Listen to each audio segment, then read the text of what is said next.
যা কিছুই হয়ে যাক, উর্মিলাতাকে শেষ করতেই হবে আমাকে। এর জন্য আমাকে যা যা করা লাগে আমি তাই করব। এক্ষুনি বাড়িতে গিয়ে আমার নিজের গয়নাগুলো নিয়ে আসতে হবে। এছাড়া যে আর কোনো উপায় দেখছি না। যাই, তাড়াতাড়ি বাড়ির দিকে যেতে হবে।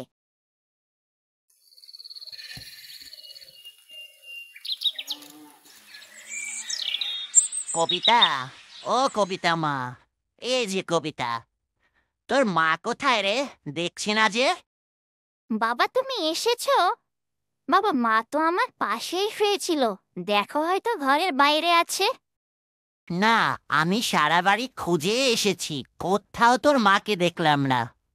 মা যে হুটহাট কোথায় চলে যায় কে জানে। আমাকে তো কিছুই বলে যায়নি। আমি তো ঘুমিয়েছিলাম। সর্বনাশ! কবিতার বাবা আবার কখন চলে আসলো? হায় কপাল! বিপদ দেখছি একটার পর একটা লেগেই আছে। এখন আমি ওদের সামনে কিভাবে আমার গয়নাগুলো নিয়ে আবার কবিরাজের কাছে যাব? এই তো ছোট বউ, তোমাকে যে সারা বাড়ি খুঁজে পেলাম না। কোথায় গিয়েছিলে এই সাত সকালে? ইয়ে, না, মানে আ, আমি কিছু কুমড়ো শাক দিতে গিয়েছিলাম। ওই ওই যে পাশের বাড়ির বুড়িমাকে। বুড়িমা অনেক দিন ধরে কুমড়ো শাক খেতে চেয়েছিল। কিন্তু তুমি হঠাৎ এ সময় চলে এলে যে? তোমার না কালকে আসার কথা ছিল? হ্যাঁ, সে কথা তো ছিলই, কিন্তু কাজ শেষ হয়ে গেল আগে আগে, তাই আগেই ফিরে আসলাম। গিন্নি, খুব খিদে পেয়েছে, যাও তো চটপট করে একটু ভুনা খিচুড়ি রান্না করে নিয়ে আসো তো। তোমার হাতের ভুনা খিচুড়ি সে কি স্বাদ, সে আর কি বলবো। কতদিন হয়ে গেল বাড়ির খাবার খাই না। হ্যাঁ বাবা, তুমি একদম ঠিক বলেছ। মা, তাড়াতাড়ি যাও। সকাল সকাল ভুনা খিচুড়ি খাওয়ার মজাই আলাদা। অনেক দিন পর আজ আমি বাবার সাথে বসে খাবার খাবো। ওই যে আর একজন এখন দিয়েছে আগুনে ঘি ঢেলে। মেয়েটাও যা হয়েছে না, একদম বাবার মতো। এমনিতে আমার মন মেজাজ ঠিক নেই। পথে পড়েছি এক ডাকাতির কবলে। এখন আবার ওনাদেরকে খিচুড়ি রান্না করে খাওয়াও। কি যে বিপদে পড়লাম! তখন তো আবার দুজনে পিল পিলিয়ে বড় বউর কাছে যাবে। ও তার কাছে আবদার করবে। আর আমার সুনামের ভাগটা সে নিয়ে নেবে। তা তো আমি কিছুতেই হতে দেব না। কি এত ভাবছো ছোট বউ? তোমাকে কি খুব বিপদে ফেলে দিলাম? আচ্ছা তাহলে থাক, লাগবে না। তুমি তাহলে বিশ্রাম করো। আমি বড় বউকে বলছি কিছু একটা রান্না করে দিতে। তবে ওর হাতের আলুর পরাটা খেতে যে কি স্বাদ, সে আর কি বলবো। এই যে, যা ভাবছিলাম এতক্ষণ তাই হলো। না না না না না, বিপদে কেন ফেলবে? আমি এক্ষুনি যাচ্ছি তোমাদের জন্য ভুনা খিচুড়ি রান্না করতে। তুমি বরং একটু বিশ্রাম নাও। কবিতা, তুইও চল আমার সাথে। হাতে হাতে একটু সাহায্য করে দিবি।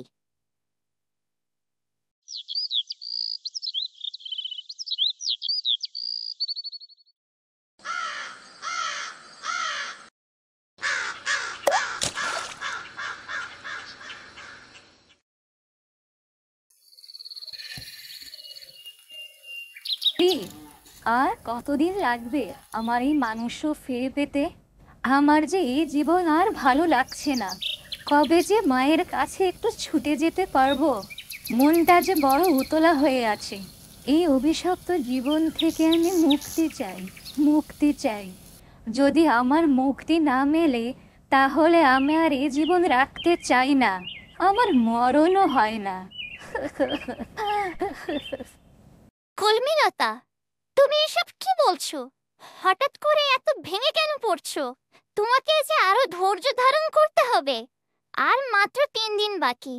আর 3 দিন এই জাদুকরি নির্যাস ব্যবহার করলেই তুমি তোমার মানুষও ফিরে পাবে। কিন্তু আমার কেন যেন মনে হচ্ছে এত সহজে আমার মুক্তি মিলবে না রাঙ্গুলি। আমার এমন কেন মনে হচ্ছে? বলো না, আমার কেন এমন মনে হচ্ছে?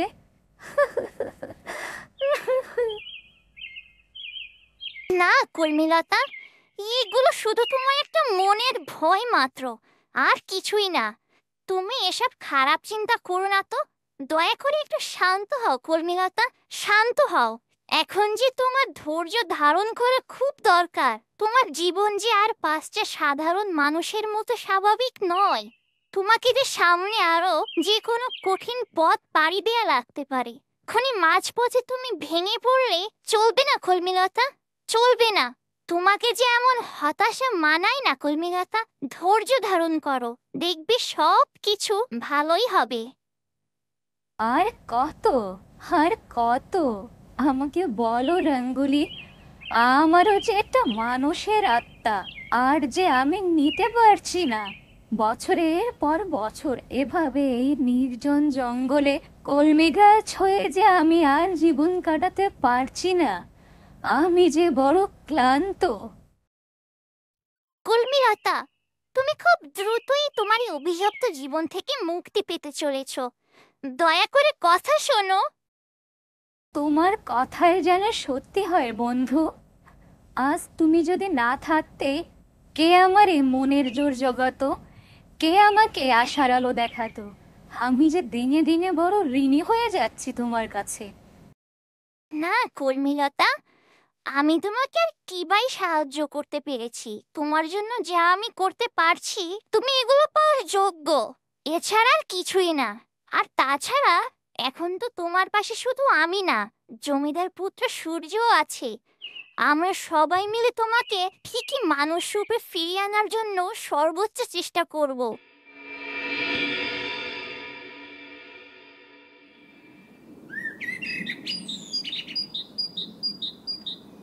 আমার তো রান্না শেষ। তাড়াতাড়ি ওদেরকে খাবারটা দিয়ে দিয়ে আমি গয়নাগুলো নিয়ে এখনই বেরিয়ে পড়ব। যাই ওদেরকে ডেকে আনি।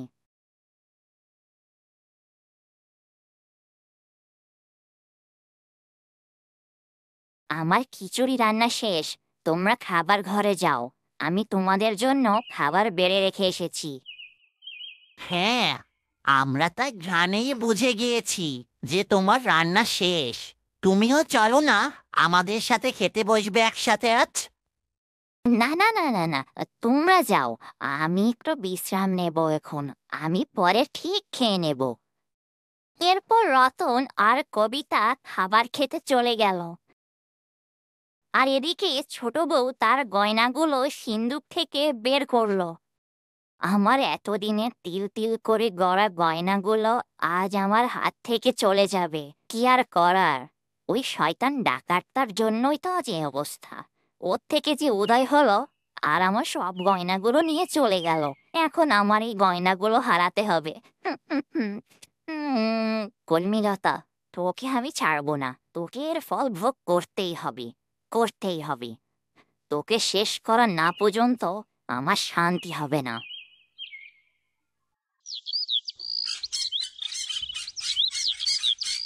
এই বলে ছোট বউ তার গয়নার পুটলিটা নিয়ে আবারও কবিরাজের বাড়ির দিকে বেরিয়ে পড়ে। এখন তো সেই জায়গায় আবারও চলে এসেছি যেখান থেকে ওই ডাকাতের কবলে পড়েছিলাম। এই পথটা ছাড়া তো অন্য কোনো রাস্তাও নেই যাওয়ার।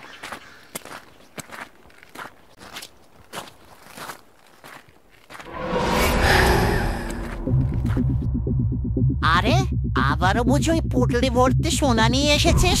হা হা হা হা হা। দে দে দে দে দে দে, তাড়াতাড়ি দে, তাড়াতাড়ি দে। জীবনের মায়া থাকলে এক্ষুনি পুটলিটা আমাকে দিয়ে দেই, আর এখান থেকে প্রাণ নিয়ে পালা। নয়তো এটা দেখতেই পারছিস, এই কাটারি দিয়ে তোকে কেটে টুকরো টুকরো করে নদীতে ভাসিয়ে দেব। হা হা হা হা হা। এসব কি হচ্ছে আমার সাথে বারবার? না না না না না, আমাকে এবার মাথা ঠান্ডা রেখে বুদ্ধি দিয়ে এখান থেকে পালানোর চেষ্টা করতে হবে। একবার পিছন ফিরে তাকা শয়তান, গ্রামবাসী তোর দিকে তেড়ে আসছে। এখন আর আমার কোনো ভয় নেই। এই কথা শুনে কালু ডাকাত যখনই পিছন ফিরে তাকালো, ওই সুযোগটা কাজে লাগিয়ে ছোট বউ সেখান থেকে দ্রুত পালিয়ে গেল। আর কালু ডাকু এদিকে বোকা বনে গেল। এ কি? তার মানে ও আমাকে বোকা বানালো? কালু ডাকুকে বোকা বানালো? কালু ডাকুকে? আজ পর্যন্ত কেউ এই কালু ডাকুর হাত থেকে রেহাই পায়নি। আর তুই কি না, আমাকে বোকা বানালি এই কালু ডাকুকে? না না না না না না, ফের একবার তোকে আমি বাগে পাই, এই কাটারি দিয়ে যদি তোকে আমি টুকরো টুকরো না করি তবে আমার নামও কালু ডাকু নয়। হে, যাক বাবা, চলে এসেছি। ওই তো ওই তো কবিরাজের বাড়িটা দেখা যাচ্ছে। কবিরাজ বাবা, আপনার কথা মতো আমি সব গয়নাগুলো নিয়ে এসেছি। এই নিন, ধরুন গয়নাগুলো আপনি বুঝে নিন, আর তাড়াতাড়ি কর্মীলতাকে শেষ করার ওই বিষাক্ত গাছের নির্দেশটা আমাকে দিন। দাঁড়া দাঁড়া, এত উতলা হওয়ার কিছু নেই, একটু দম নিয়ে কথা বল। এত হাঁপাচ্ছিস কেন রে তুই? কি হয়েছে তোর? কবিরাজ বাবা, পথে এক ডাকাতের কবলে পড়েছিলাম, কোনো মতে তাকে বোকা বানিয়ে পালিয়ে আসতে সক্ষম হয়েছি। ও বুঝেছি, তাহলে তুই নিশ্চয় ওই কালু ডাকুর কবলেই পড়েছিলি। ওই পথটাতে কালু ডাকুরই রাজত্ব, ওর হাত থেকে বেঁচে ফেরা তো এত সহজ নয়। তবে তোর যাওয়ার সময় তোকে আমি আর একটা রাস্তার সন্ধান বলে দেব, তুই সেখান দিয়ে নিরাপদে বাড়ি যেতে পারবি। এবার কাজের কথায় আসি। দে, ওই গয়নার পুঁটলিটা খুলে আমার পাশে রাখতে দেখি, সব কিছু ঠিক আছে কিনা একটু দেখতে হবে। এরপর কবিরাজের কথা মতো ছোট বউ গয়নার পুটলিটা খুলে তার পাশে রাখলো। ও কবিরাজ তা দেখে বুঝে নিল। হ্যাঁ, সব তো দেখছি ঠিকই আছে। তাহলে এখন তুই তোর জাদুর নির্যাস নিতে পারিস। এই নে, জাদুকরি গাছের বিষাক্ত নির্যাস। এটা আগামী 3 দিন ওই কলমি গাছে ব্যবহার করবি। তবে একটা কথা, ওই কলমি গাছ ও পাখি যেন তোকে দেখতে না পারে। কাজটা তোকে খুব গোপনে ও সাবধানতার সাথে করতে হবে। আমার এই জাদুবিদ্যার জ্ঞান যা বলে, ও যেহেতু মানুষ রূপে জন্ম নিয়েছিল, তাই ওর ঘুম, বিশ্রাম এই সব কিছুরই প্রয়োজন পড়ে। সেক্ষেত্রে তুই মধ্যরাতে যদি এই কাজটা করতে পারিস তবে তোর জন্য খুবই ভালো হয়। ঠিক আছে কবিরাজ বাবা, তাই হবে। ওই কলমিলতাকে শেষ করার জন্য যা যা করা লাগে আমি সব করতে রাজি, সব। আমি তাহলে এখন আসি কবিরাজ বাবা। এরপর ছোট বউ জাদুর নির্দেশ নিয়ে তার বাড়িতে ফিরে আসে।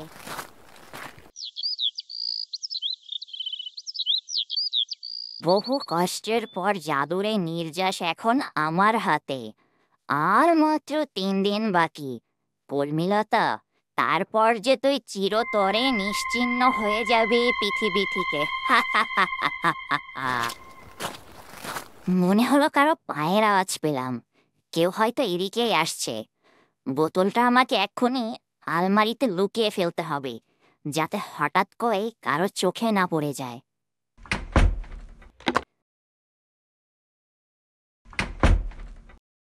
যাক, এবার নিশ্চিন্ত হওয়া গেল। যাই, এবার একটু গোসলটা করে আসি। বহু দৌড়াদৌড়ি হয়েছে আজ। কতদিন হলো চুলের একটু যত্ন নেওয়া হয় না। আজ বড় মাকে দিয়ে চুলে একটু তেল দিয়ে নেব। যাই, দেখে আসি বড় মা আবার ঘরে আছে কিনা। বড় মা, আমাকে একটু চুলে তেল দিয়ে দিবে? তুমি চুলে তেল দিয়ে দিলে আমার যে কি শান্তি লাগে। তুই তো দেখি আমার সব কাজে শান্তি খুঁজে পাস। কি রে, মাকে পটানো হচ্ছে বুঝি? না বড় মা, তা কেন হবে? আমি সত্যি বলছি, বিশ্বাস করো। পাগলি মেয়েটা, মা একটু তোর সাথে ঠাট্টা মস্করা করে, তাও বুঝিস না? আমি জানি তো মা, তুই কখনো মিথ্যা বলতেই পারিস না।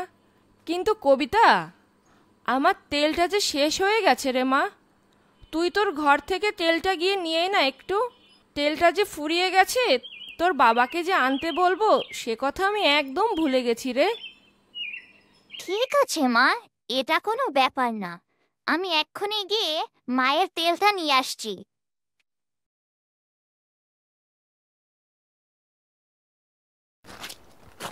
কই, কোথাও তো তেলের বোতল দেখছি না। মা কোথায় যে তেল রাখে, আমিও তো ঠিক মতো চুলে তেল দিই না, তাই ঠিক মনেও করতে পারছি না মা যে কোথায় কোথায় তেলের বোতলটা রাখে কে জানে। মাকেও তো দেখলাম পুকুর ঘাটের দিকে যেতে। এখন আমি কি করি? যাই, আলমারিটাটি একটু খুঁজে দেখি।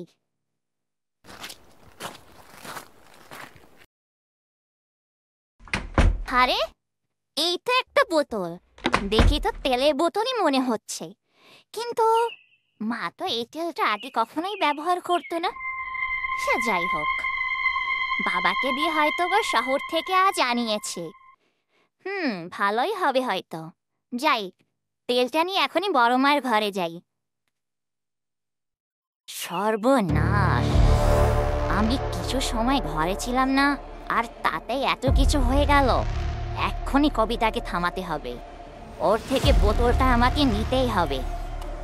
কবিতা, আমার কাছে না শুনেতে আমার জিনিসে হাত দিয়েছিস কেন তুই? জানিস না কারো অনুমতি ছাড়া কারো জিনিসে হাত দিতে নেই? বেয়াদব মেয়ে একটা। দে বোতলটা, এক্ষুনি দে আমাকে। আদব নেই, কায়দা নেই, সারাদিন শুধু ঢিঙ্গিপনা, তাই না? মা, তোমার জিনিসে হাত দিতে হলে আমাকে আবার অনুমতি নিতে হবে? এটা তো আগে কখনোই তোমাকে বলতে শুনিনি মা। সামান্য একটা তেলের বোতলের জন্য তুমি আমার সাথে এমন দুর্ব্যবহার করলে। দিন দিন তুমি যেন কেমন বদলে যাচ্ছ মা। তুমি আর আমার আগের সেই মা নেই। আজ সত্যি বলতে বাধ্য হচ্ছি, আমার নিজের মায়ের থেকে আমার সৎ মায়ের বেশি ভালো। শোন কবিতা, শোন মা, আমাকে তাই ভুল বুঝিস না। আজ মেয়েটাকে সত্যি খুব বেশি কষ্ট দিয়ে ফেললাম, কিন্তু কি করব আমি?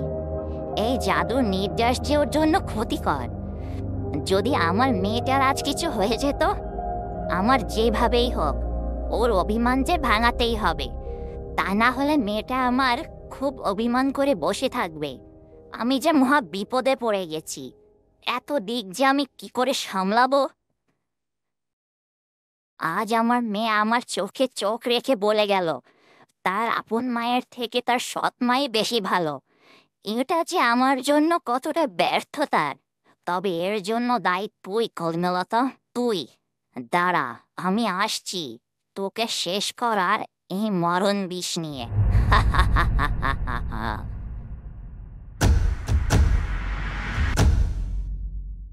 বন্ধুরা, কলমিলতার সৎ মা কি পারবে তার মেয়ের রাগ ভাঙাতে ও কলমিলতাকে এই মরণ বিষ দিয়ে চিরতরে শেষ করতে?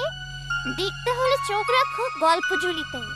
আর ভিডিওটি ভালো লাগলে বেশি বেশি করে লাইক, কমেন্ট ও সাবস্ক্রাইব করে পাশে থাকো।